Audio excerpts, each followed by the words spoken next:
location of particular parts of the proposed trail, and it would have been premature to go to 100% in the absence of concurrence with the grant agency and with the outside party about some of those details. And so that was ongoing throughout that phase one part of the project. Yeah. I had a question. Can you go back, I think 3 slides? No, one, go forward one. That's the one. Yeah. So this looked like the pitfalls with going back to seeking people who would be qualified to do this work, right? My question is more of a general question. Is this a situation that we get into a lot where we're potentially over a barrel with somebody and don't have options to seek another contractor? Because I wonder if that's, do you understand my question? I do. I'm going to shut up then. I wouldn't describe our position as over a barrel. I wasn't here for this. I mean, this has been going on many years. And what appears to me is predecessors viewed this as a simple project. They initiated as a simple project. 2 years down the road, the project got a lot more complicated. And then many years down the road, negotiations finally ended. Meanwhile, they were burning money. And that's where that 700,000 number comes from. So I don't think we're over a barrel with anybody. We can do any of these options.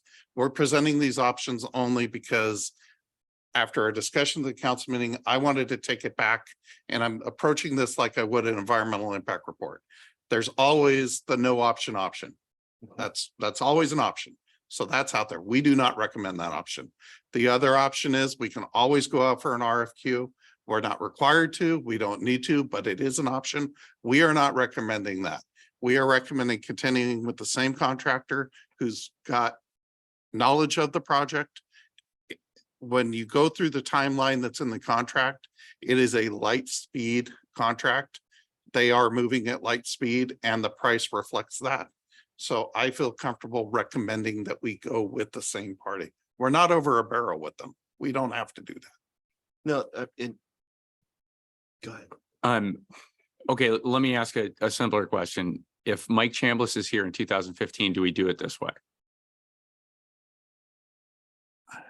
Unfortunately, Mike Chambliss doesn't know enough about what was going on in 2015 and what the original project was proposed. Do we have projects that are? I probably would have recognized that it's a sensitive area because it's up against the river, and probably gone a little slower, knowing because I actually have a biology background.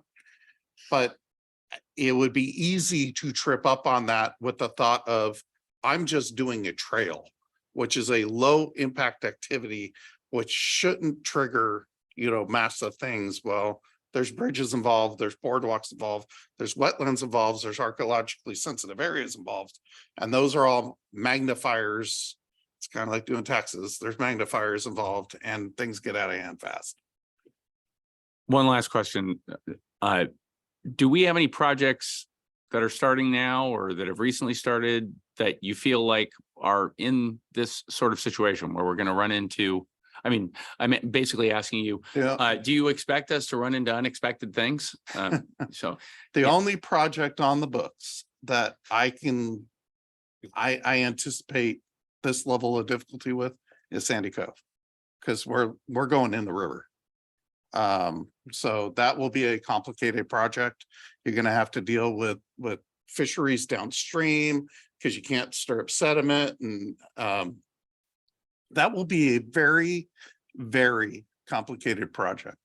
So it sounds to me like what you're saying is that in order to avoid this, the idea is that we need to recognize in advance that a project's going to have difficulties associated with it and potential unexpected challenges. Correct. We have to recognize at least that much before we go into the project. Correct. And I assume you're actively working on doing that with other projects that we have going forward. Correct. For example, the community center project's a good example of that.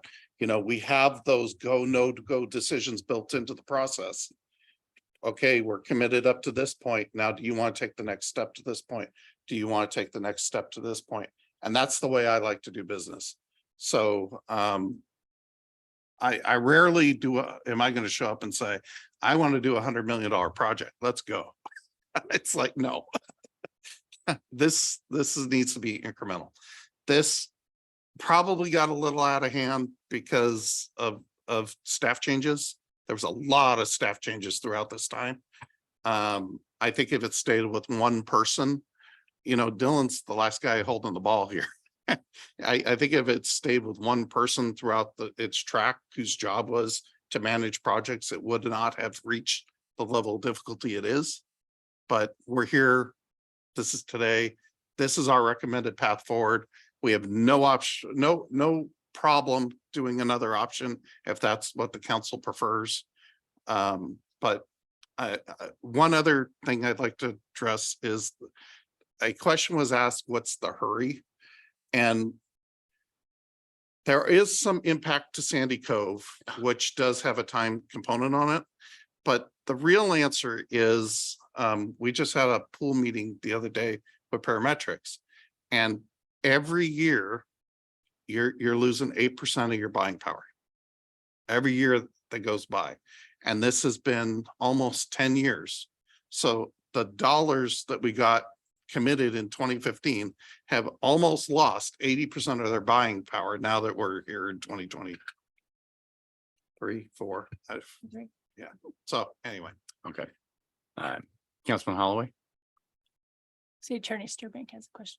Sorry, what? Oh, City Attorney Sturbank. City Attorney Sturbank.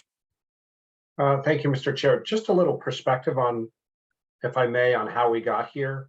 A little different than perhaps Director Chambliss's perspective on staff.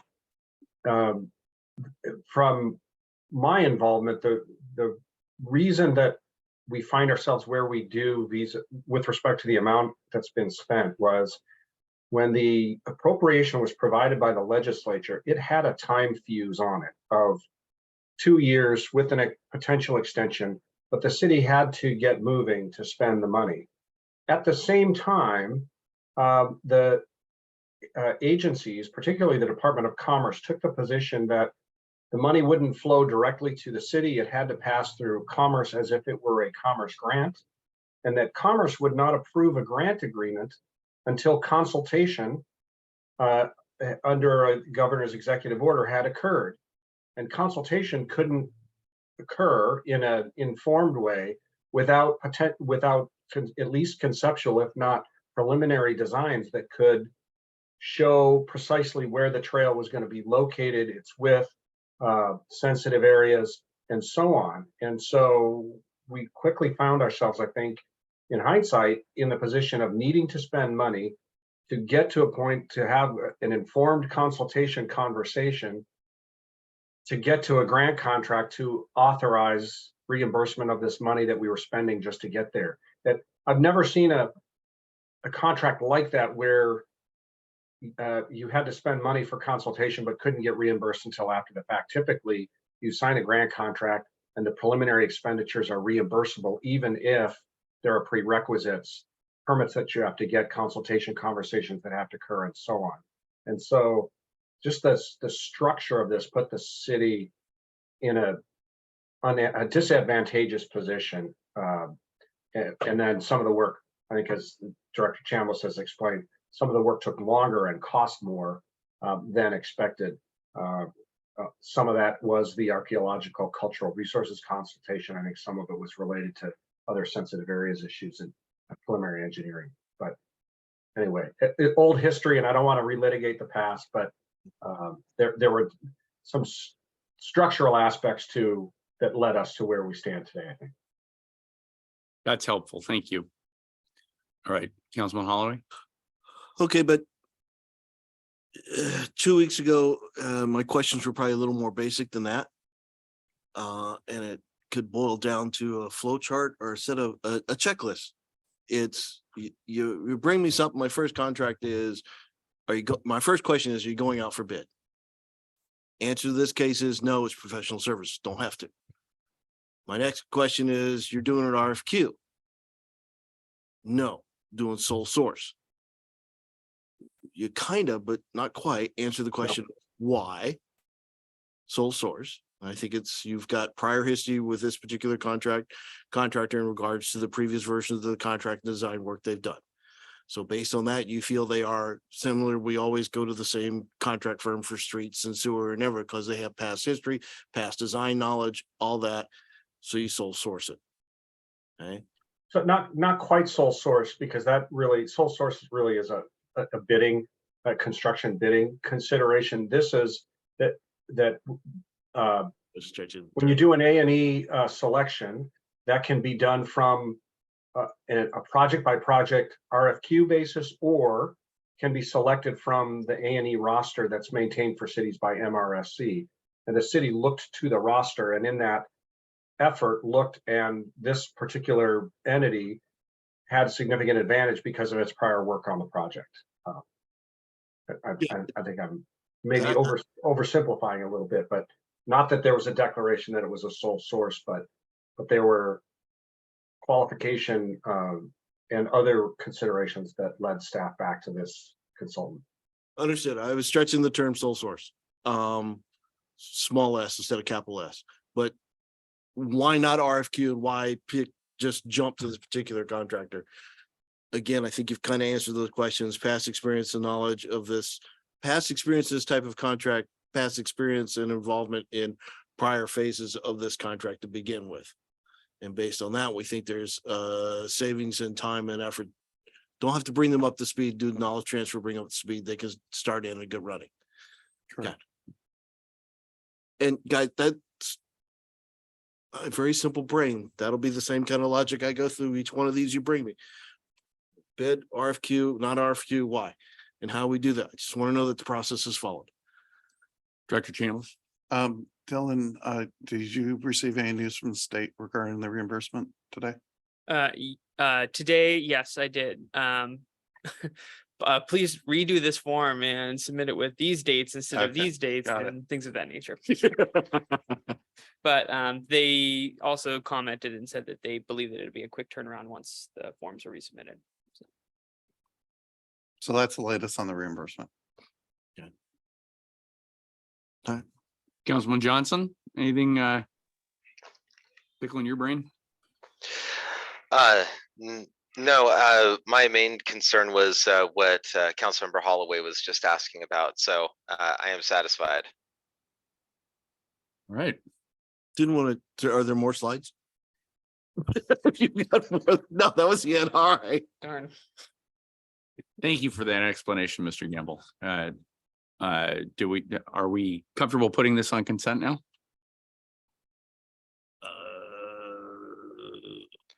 I am.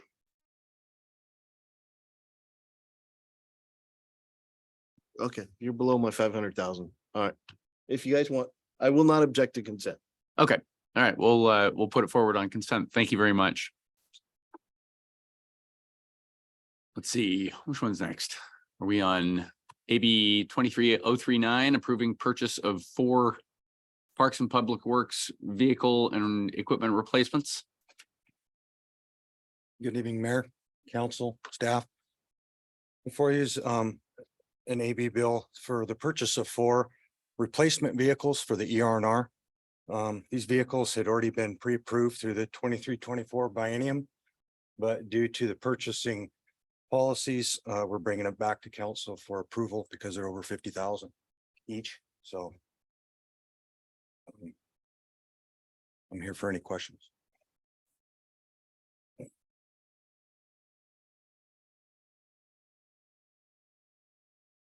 Is the sweeper, is that a street sweeper? It is, yes. A street sweeper that does not require a commercial driver's license to operate, which means the entire staff can operate it. Can I drive it? This one you can. Yes. Bony wrap. just so you know. So, so you got a 1-ton service vehicle, 3/4 ton vehicle, street sweeper, and a backhoe. What's throwing me is the conversations of the fire truck pumper. That was just. I Is that the believe- 1-ton? No, I believe that just. That's is just in there relating just to a showing, previous bill. showing what's been approved already and what's been taken out of that approval from the 23 biennium out of the ER&R fund. I Okay. believe that's. I think there are some vehicles that they're gonna send to auction and the pumper's one of them. Comes later. Yeah, but we did at least do the initial contract for the pumper because there's lead time. Right, on correct. And so, the pumper's coming out of this entire kind of program budget for our vehicle and equipment replacement. And so we just wanted to make sure that you understand that agenda bill has been tracked. We know how much we paid so far against that. And so consequently, when you do happen to purchase these 4 vehicles on this list here, we will end up with roughly $119,000 kind of remaining for the additional purchase of vehicles over the biennium overall. So we're within our kind of total budget appropriation for vehicle and equipment replacements and purchases. Thank you.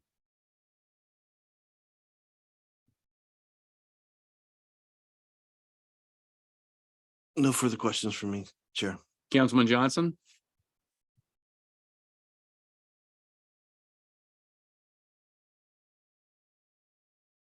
Did we lose Dad?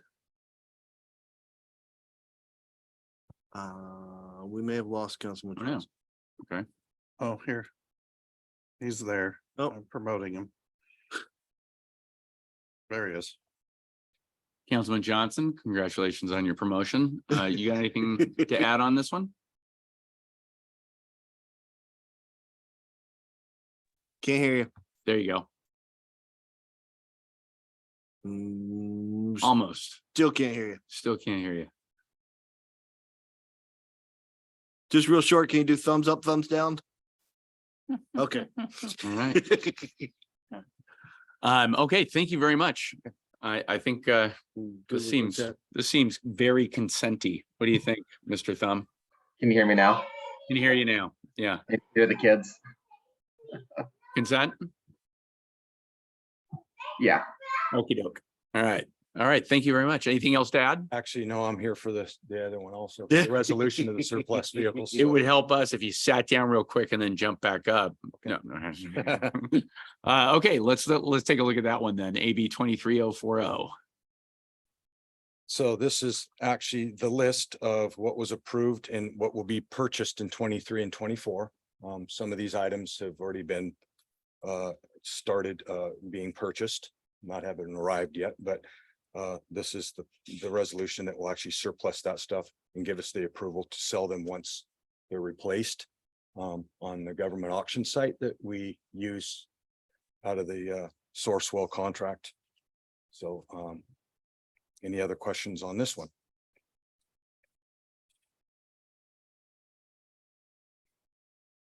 No questions. Looks like we don't make a killing on these things, but No, this is basically the estimated surplus values, 10% of what we purchase it at. So that's a rough estimate. Some go a little higher. Some, it depends on who's bidding at the time.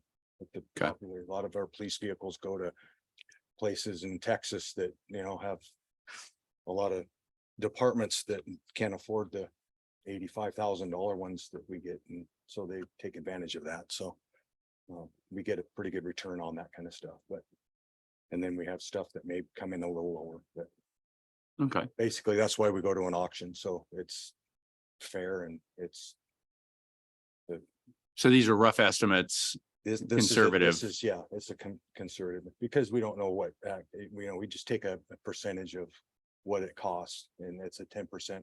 Industry standard is 10% of what we purchase it at. So. Okay, all right. I'm not seeing any questions from Councilman Johnson. This looks pretty straightforward. Consent. Consent, thank you. Thank you very much. All right, AB 23047. see, resolution number quadruple X. Okay. What's this one about?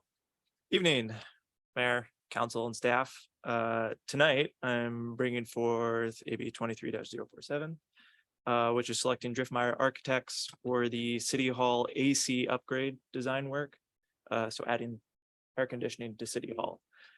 So this project is to create design and bid ready documents for adding air conditioning to this whole City Hall that complements the already existing passive cooling system that's in place. Also included in the design work is structural analysis, as well as an electrical load analysis to determine how much electric load we can put onto the existing panel. And so the total cost for all of this work is $77,670. That number, I switched the 7 to 6 around, so it is 670, not 760. Saving us money Sorry- already. Sorry I about love that. it. And so that would leave a total of 173,000, give or take, in the facilities maintenance budget. And the early opinion of probable cost for this, all of this air conditioning work, because I know that's really what this question comes to, is about 200,000 to 300,000. So slightly above what's remaining in the existing biennium budget. But staff's recommendation for this is to complete the design, get bid ready documents, and then determine what the actual final cost is, not back of the napkin early probable cost is, and then make a decision for when we want to move forward with, or if, for the adding air conditioning to City Hall. And just because we were discussing it earlier, we selected Driftmeyer Architects off of the MRSC roster. We pulled quals from there and determined that they're the most qualified architect. I also want to add that this is a good time to do this. The building code is having a revision in July. So this would be conducted under the new code, so it would have a shelf life. Can you explain that some more? So every 5-ish years, they update the building codes with a major revision. They're constantly doing little revisions, but major revision, and the next major revision goes into effect July 1. So you would have about a 5-year time period to pull these designs So we would, and use them without them being in conflict with the code. so when you design something, it has to be up to the current code despite this building being older. And so this design would be to this new code that comes in place this summer, which then means that these design would be relevant for 5 years before it could potentially be expired, not the right word, out of date, and not code compliant anymore. So we would have about, like Mike said, about a 5.5-year shelf life, potentially longer, of these designs if we were to do it right now. So we don't. So does that mean that if the state decides something new about air conditioning in 5 years, that we might have to replace the air conditioning because the state? No, only if we haven't finished the project. Okay, all right. So this is another we're incremental one where we would like to get the design done. Once we have the design done, quite frankly, I'm expecting some savings on some of the projects in that fund. I'm expecting to have a little more money. And come November, I would like to have the conversation of, okay, we have this much savings, we can afford it. Let's do this or not. But one thing I was concerned about was getting a set of plans and they're going to expire next year. I don't want to put us in that situation. And since the code is being revised in July, they will have a long expiration date, is what I'm saying. Okay.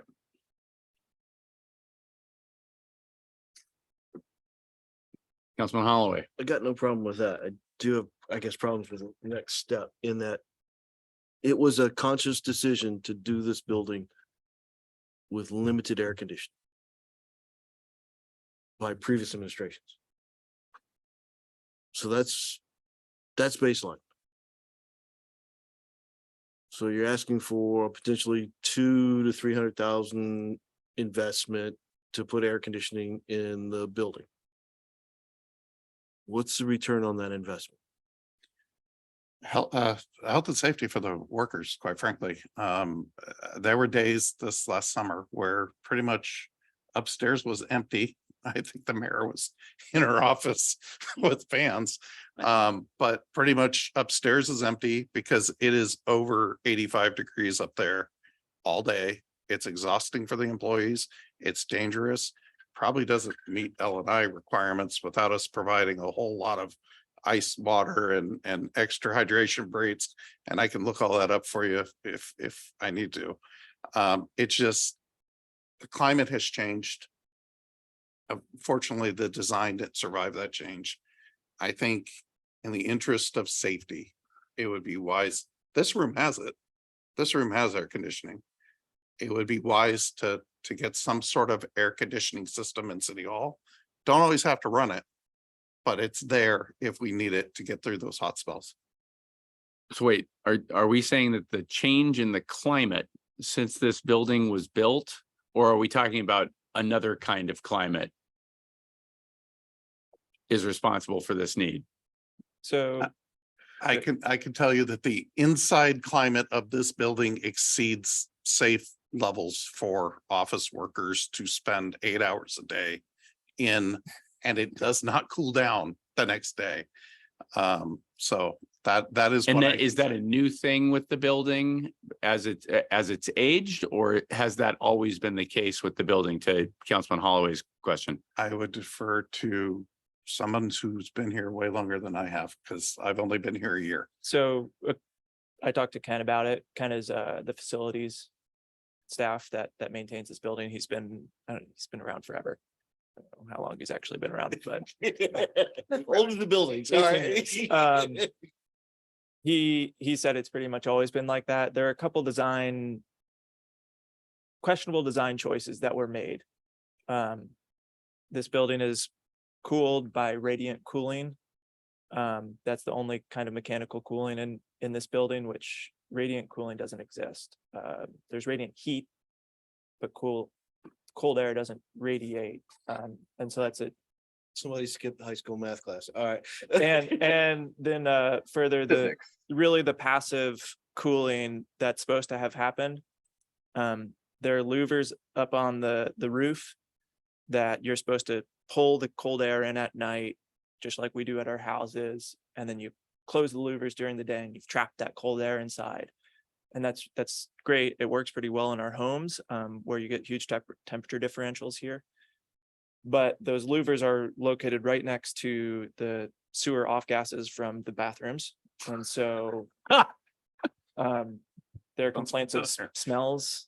There were complaints of smells. So those louvers don't operate they don't open as long as they should, because they have to close to prevent the sewer gases from getting inside. So that's a problem. And then the last thing is just climate change. It's, getting hotter here. I would also say fresh air. So when we are in the smoky season, you still have to have your windows open and fans blowing in order to cool down, but you're also breathing the smoke. So there's a couple of people online that have their hands up. right? Councilman Johnson. I'd actually prefer to go to Mr. Sturbank first, and then you can come. All right, Mr. Sturbank. Thank you, Mr. Chair. So I was not here during building design, so what I'm about to relate came to me secondhand from prior city administrator. But my understanding is that some of those design decisions were based on calculations or projections provided by the architects that assumed certain, low and high temperatures, and that given historical data that the ambient temperature in the building would remain below a certain threshold, wouldn't be exceeded more than 3 days a month in the summer, or some amount that was determined to be acceptable. And as Mr. Fry was alluding, those temperature ranges have changed. There was no 109-degree heat dome, I don't think, previously included in those calculations. And so it's just, we don't get the same lows at night, and cool air coming in, and the highs are higher.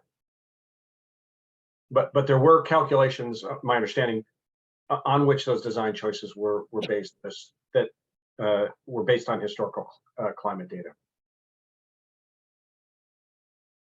Councilman Johnson. Yeah, those were a couple of things I was honestly going to bring up. Was the building design could have been for a slightly different climate, and the where I live up on the ridge, we got up to almost 120 degrees in 2021, which, as the city attorney said, is pretty much unheard of. What I really want to know about, though, is how well are we maintaining the weatherization of the building? What kind of window panes do we have? Are they double pane? Are they triple pane? How many of those are failing?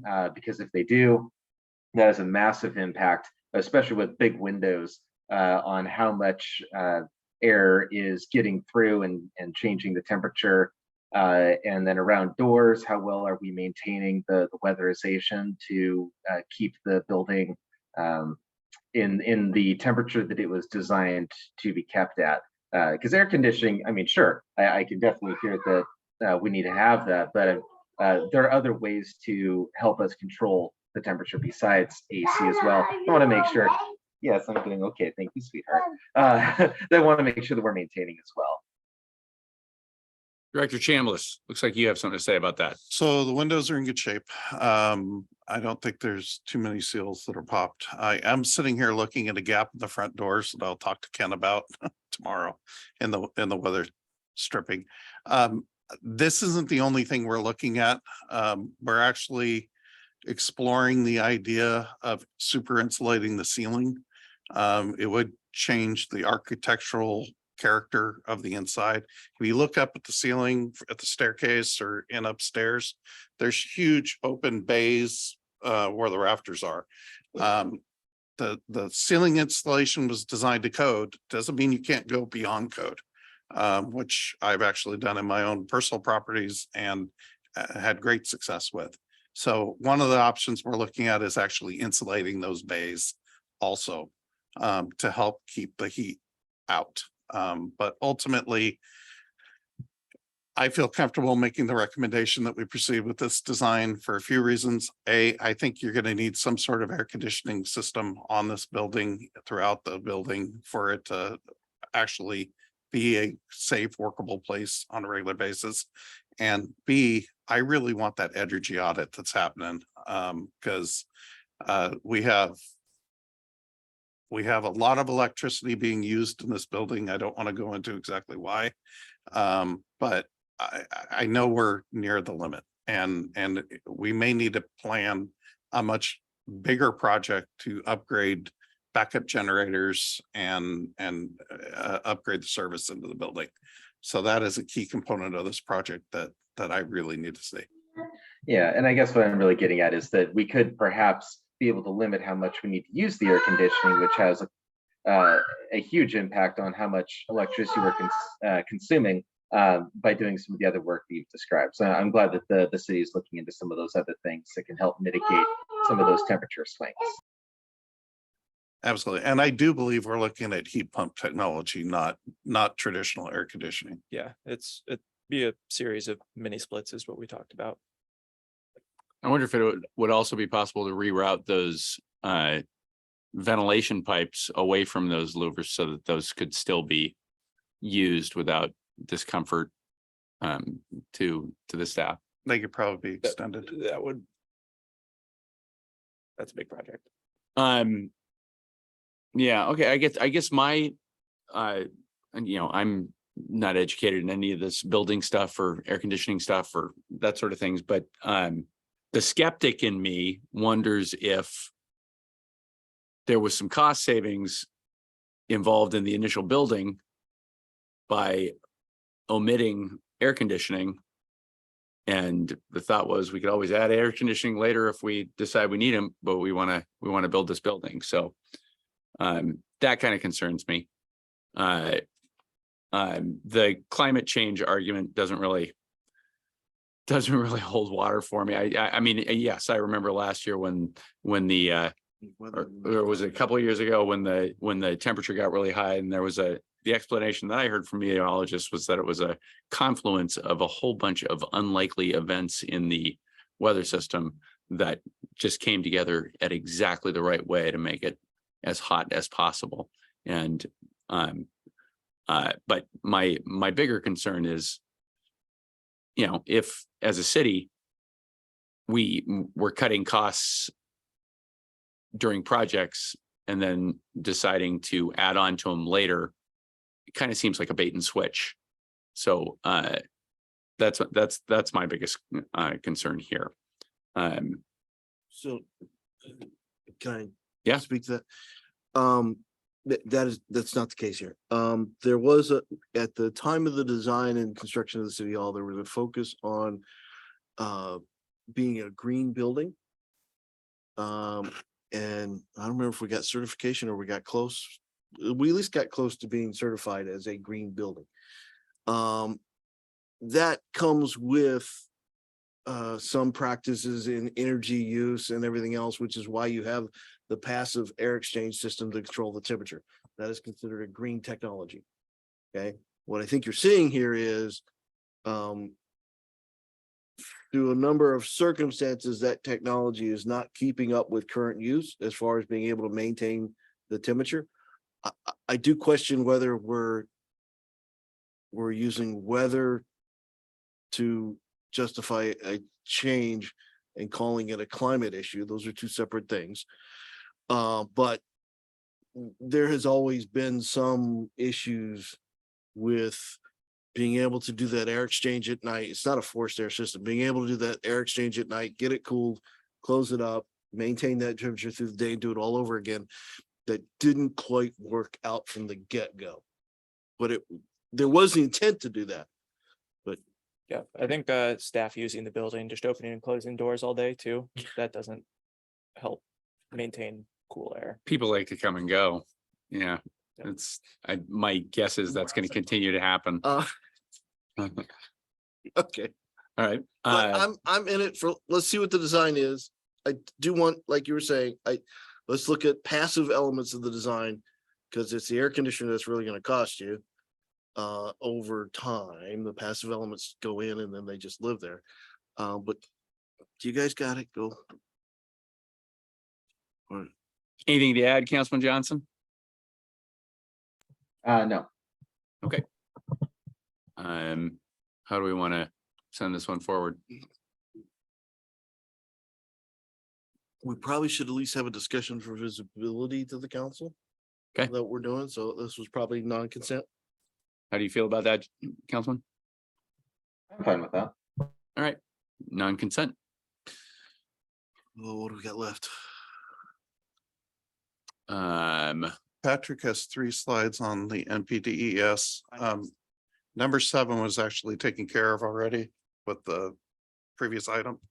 I have a 3-sentence Parkway update, and then you wanted an infomercial on Arbor Day, which I'm prepared to prepare. I did.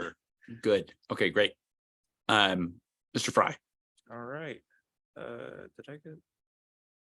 I'm gonna Sorry. I'm gonna share my screen. I'm out. Yep. Thank you.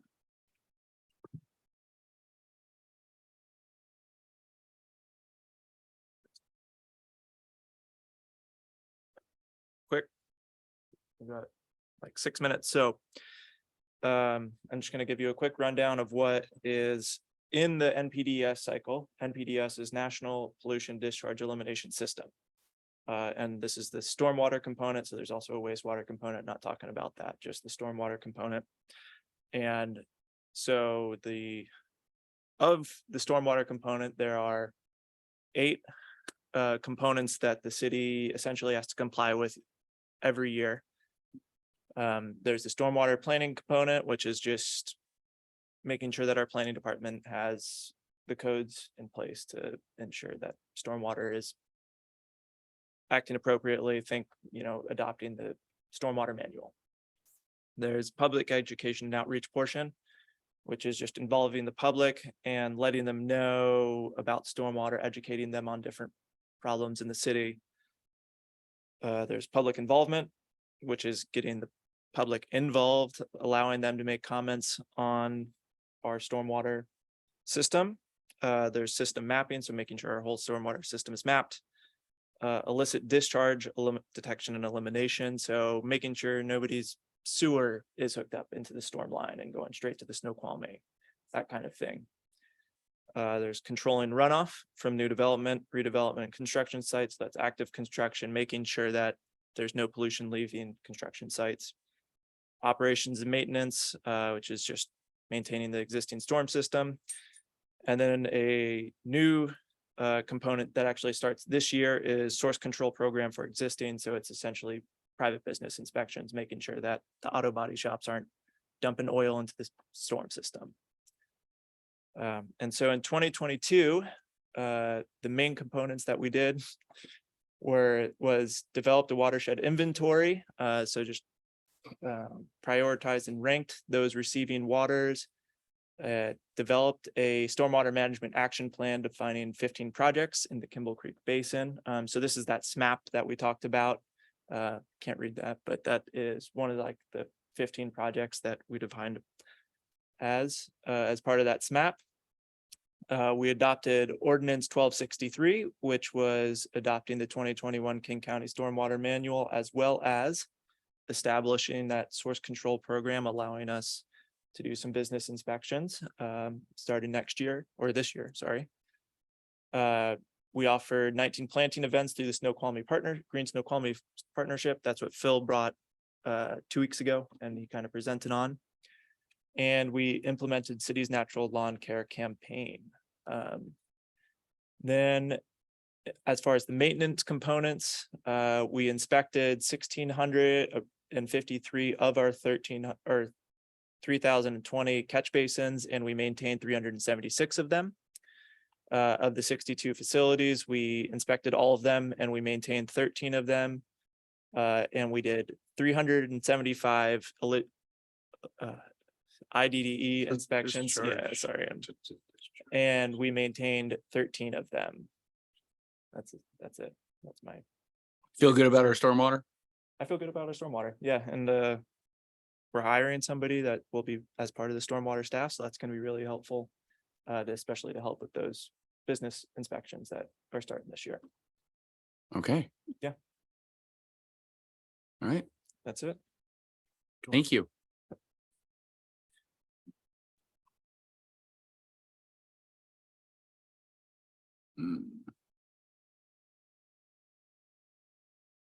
Parkway? Yes, sir. So I have fantastic news. I emailed, I think, some of you. We got funded last week. That's nice. Project either went out for bid today or it's going out for bid on Monday. So we are paving the parkway this summer. That's a good thing. And Hind gets all the credit. Say that again. Hind gets all the credit.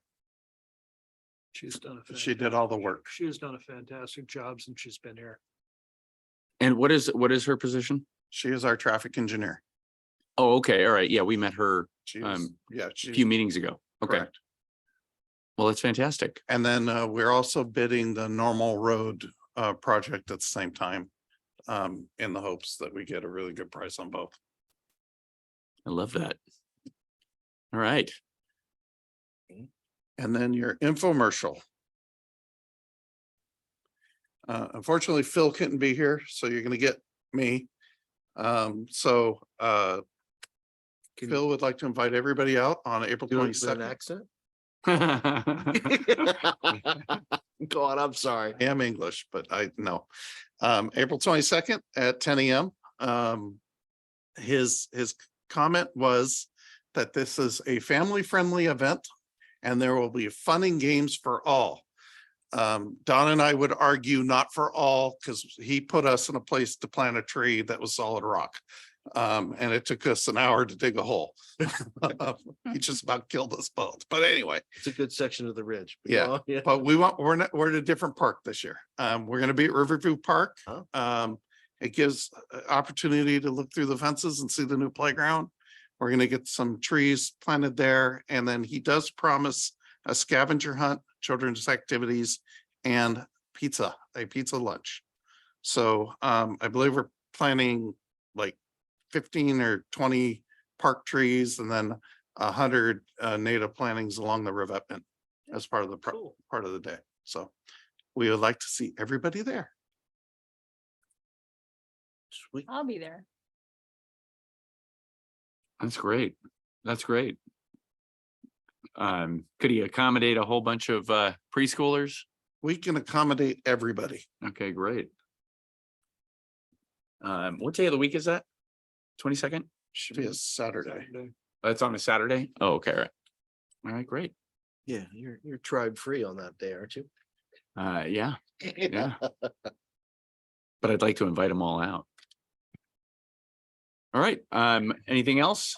Okay, Councilman Johnson, Yep, nothing else. right, I will entertain a motion to adjourn. So move. Second. Thirded. Thank you. We are adjourned.